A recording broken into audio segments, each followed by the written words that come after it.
నమస్కారాలు తెలియజేస్తూ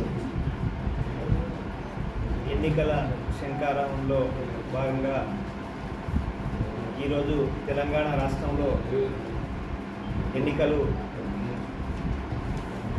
ఒక రసవత్తరమైనటువంటి దశలో కొనసాగుతున్నటువంటి సందర్భంలో రాష్ట్ర ముఖ్యమంత్రి తెలంగాణలో 6 గ్యారంటీల పేరుతో అధికారంలోకి వచ్చినటువంటి కాంగ్రెస్ ప్రభుత్వం భయంతో మళ్ళీ ఈ యొక్క మహబూబ్నగర్ పార్లమెంటులో నిరంతరం తిరుగుతూ అసత్య ఆరోపణలు చేస్తున్నటువంటి సందర్భంగా ఈరోజు ప్రెస్ మీట్ నిర్వహించడం జరుగుతూ ఉన్నది.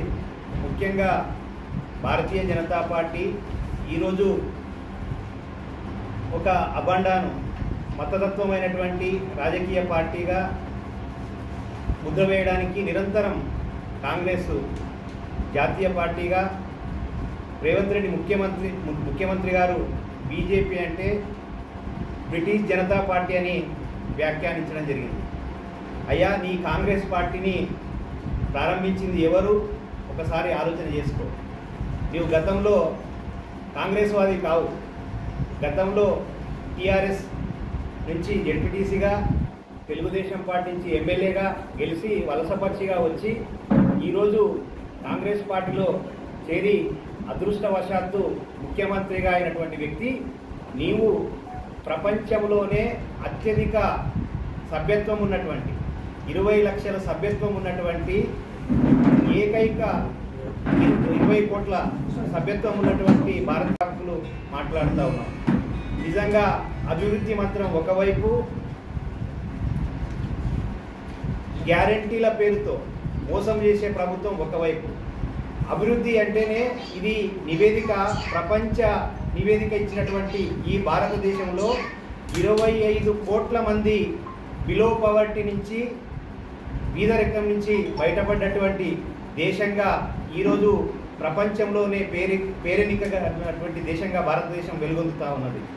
మరి ఇది అభివృద్ధి లేకపోతే గతంలో 2014 కంటే ముందు నీ యొక్క యూపీఏ ప్రభుత్వంలో చిదంబరం గారు కితాబు ఇవ్వడం జరిగింది.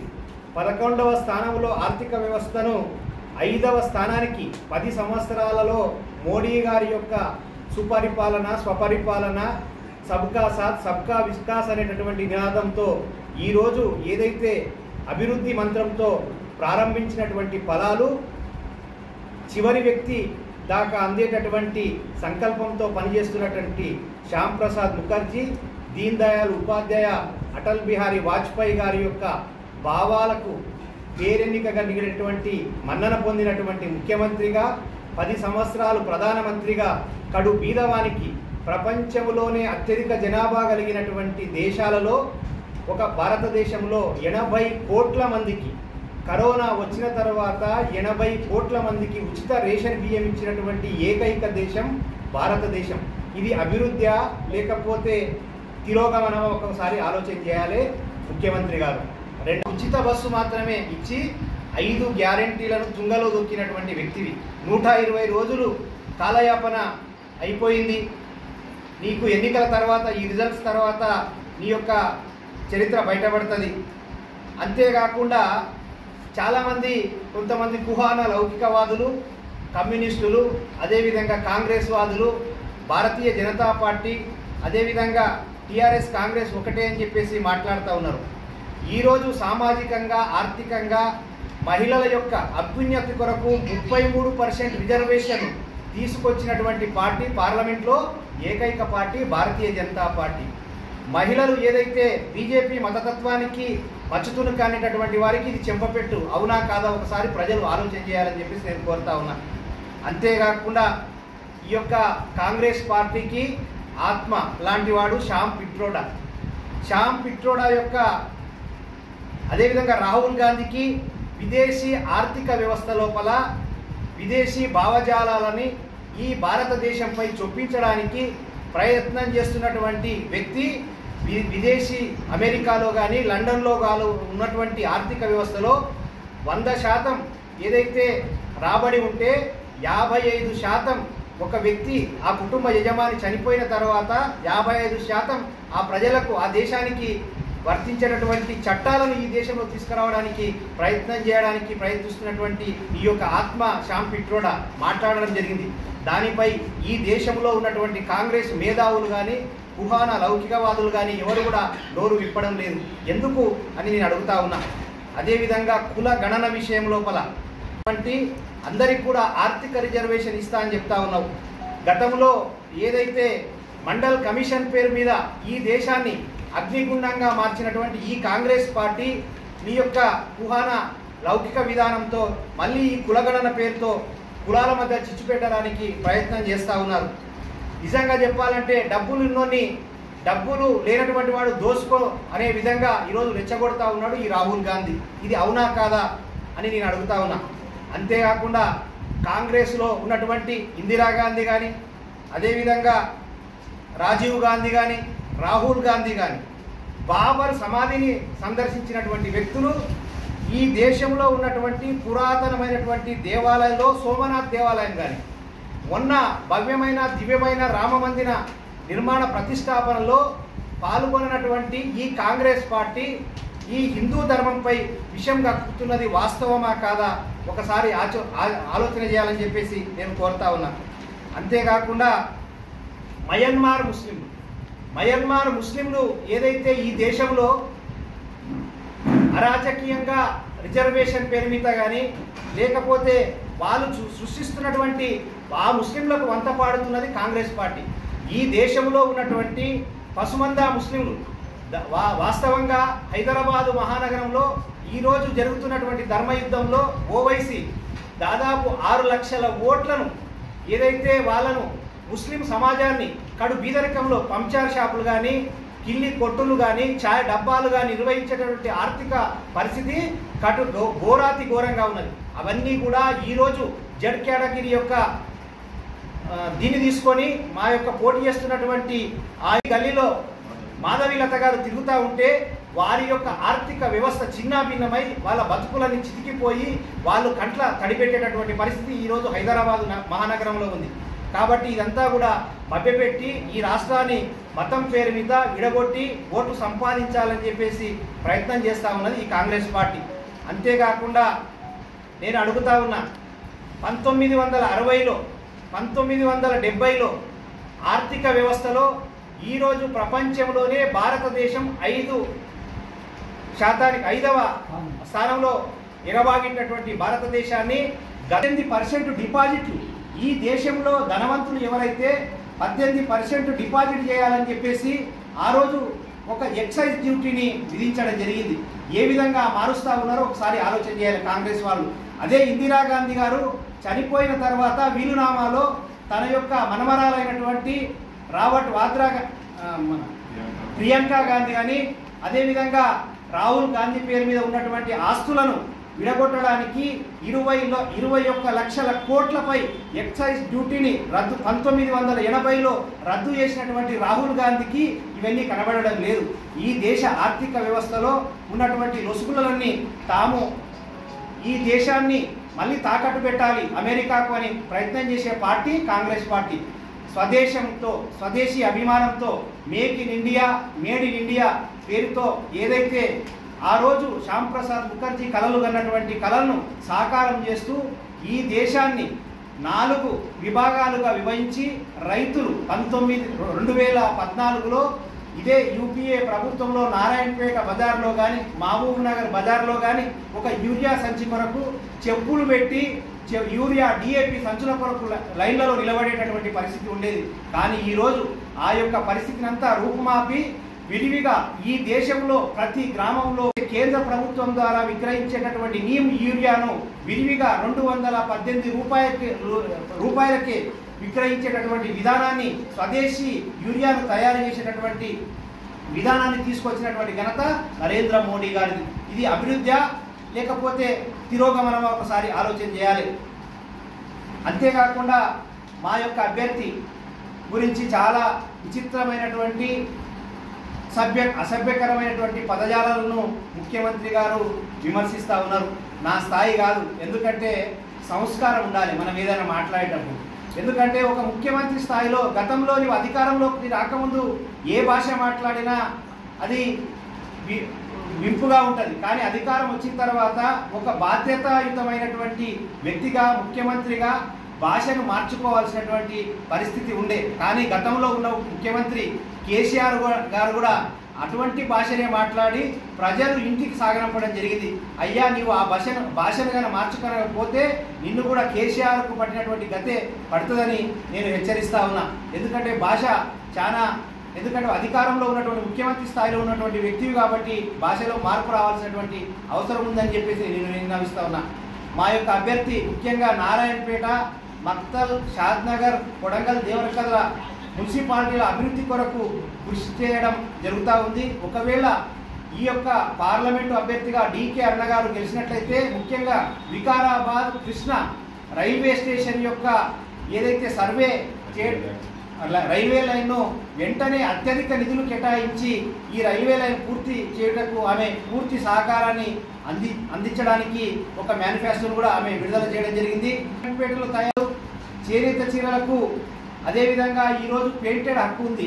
అయినప్పటికీ కూడా బనాటి లాంటి కర్ణాటక రాష్ట్రంలో ఈ చేనేత చీరలను తయారు చేసి ఈ నారాయణపేటలో ఉన్నటువంటి 3000 మొగ్గాలను కార్మికుల నోళ్లలో మట్టి కొట్టడం వల్ల ఈరోజు కార్మికులంతా కూడా ఛాయ్ కొట్టులు లేకపోతే కిల్లి కొట్టులు పెట్టుకునేటటువంటి పరిస్థితి ఉంది. కాబట్టి మళ్ళీ పునర్వైభవం నారాయణపేట మగ్గాలకు కానీ గద్వాలకు కానీ చీరలకు ఈ యొక్క పెయింటెడ్ హక్కు కల్పించి చేనేత కార్మికులకు ఉపాధి కలిగే విధంగా క్లస్టర్ అదేవిధంగా మెగా క్లస్టర్ను ఏర్పాటు చేయటకు తీర్మానం ఆమె నిర్ణయించుకోవడం జరిగింది. అంతేకాకుండా బీడీ కార్మికులు ఉన్నటువంటి ఈ యొక్క అమర్చింత, ధన్వాడ, ఉట్కూరు లాంటి ప్రాంతంలో ఉన్నటువంటి వారికి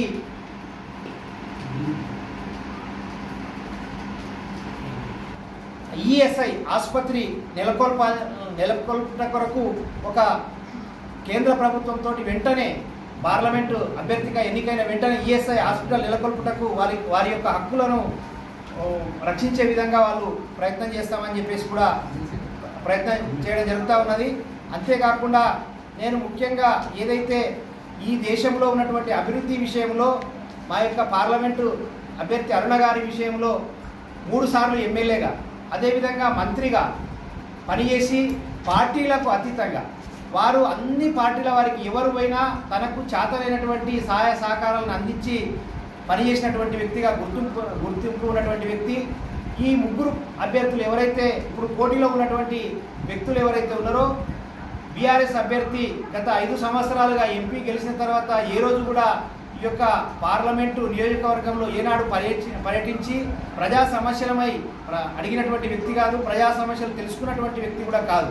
అదేవిధంగా ఈరోజు వంశీచందర్ రెడ్డి విషయానికి వస్తే గతంలో కల్వకుర్తిలో ఎమ్మెల్యేగా గెలిచి నామమాత్రంగా పనిచేసిండు తప్ప ఆయన ఎప్పుడు కూడా ప్రజా సమస్యలపై పనిచేసినటువంటి దాఖలాలు లేవు.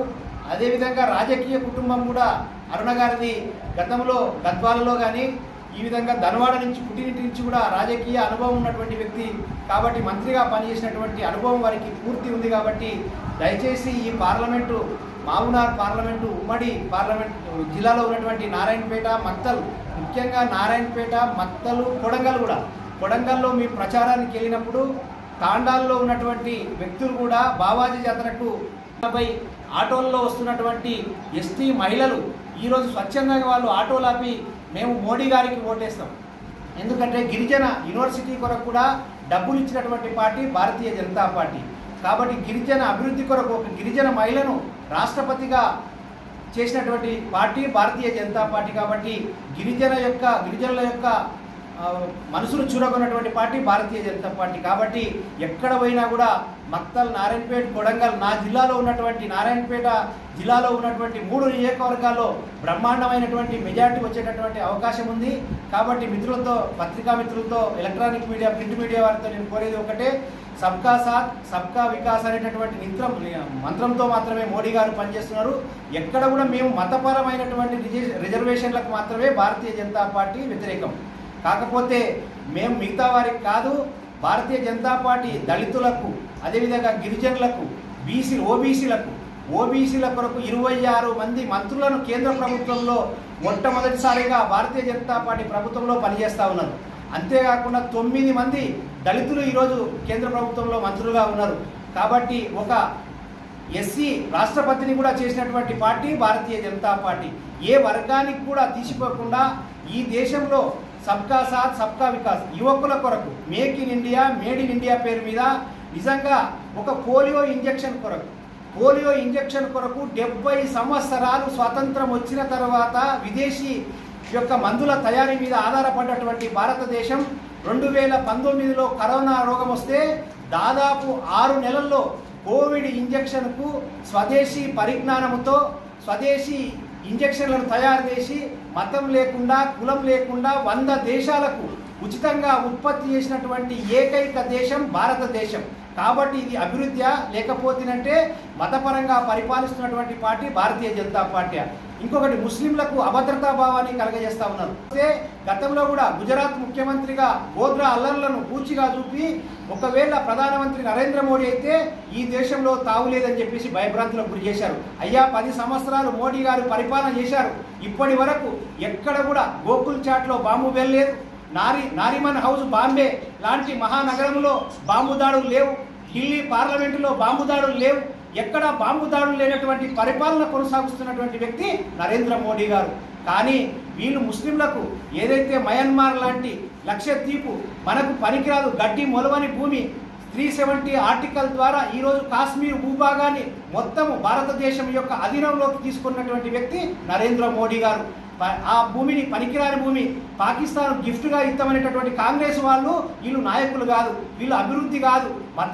మతం పేరు మీద స్వతంత్రం రాకముందు స్వతంత్రం వచ్చిన తర్వాత నిరంతరం హిందువులు ముస్లింలు లేకపోతే మైనార్టీలు మెజార్టీల పేరు మీద భేదభావాలు ఉసిగొలిపి ఓట్లను కొల్లగొట్టుకొని ఈ రాజ్యాధికారాన్ని సంపాదించేటటువంటి వ్యక్తులు ఈ కాంగ్రెస్ వాదులు. కానీ ఏదైతే భారతీయ జనతా పార్టీ మూల సిద్ధాంతం ఉందో ఈ దేశాన్ని పరమ వైభవ స్థితికి తీసుకొని పోవాలి.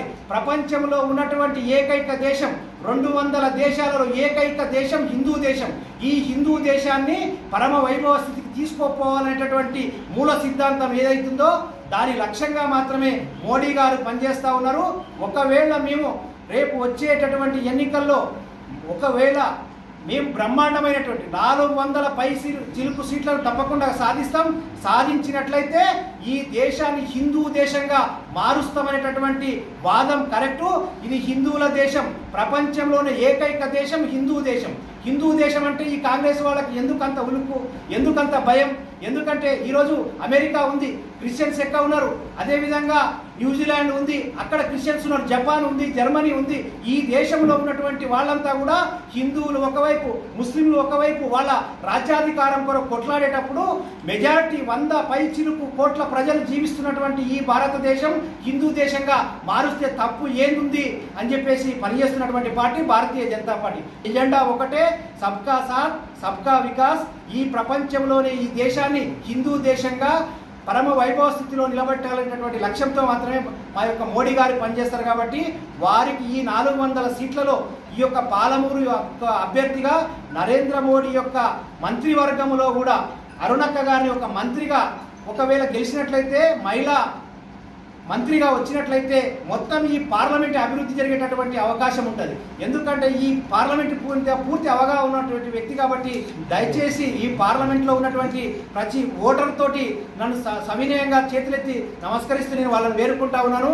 13 తారీఖు ఏదైతే మే 13 తారీఖు జరిగేటటువంటి పోలింగ్లో అత్యధికమైనటువంటి మెజార్టీతో మక్తల్ యొక్క ఆడబిడ్డ అదేవిధంగా కాబట్టి మన యొక్క ధనవాడ ఆడపడిచైనటువంటి అరుణక్క గారిని మన యొక్క బాధ్యతగా మన జిల్లాలో ఉన్నటువంటి నారాయణపేట జిల్లాలో ఉన్నటువంటి 3 తాలూకాల్లో బ్రహ్మాండమైనటువంటి మెజార్టీ ఇవ్వాలని చెప్పి ప్రతి ఓటర్ మాషేని వినయపూర్వకంగా నమస్కరిస్తూ నేను కోరుతా ఉన్నాను. జై హింద్, జై భారత్. Like, share, subscribe.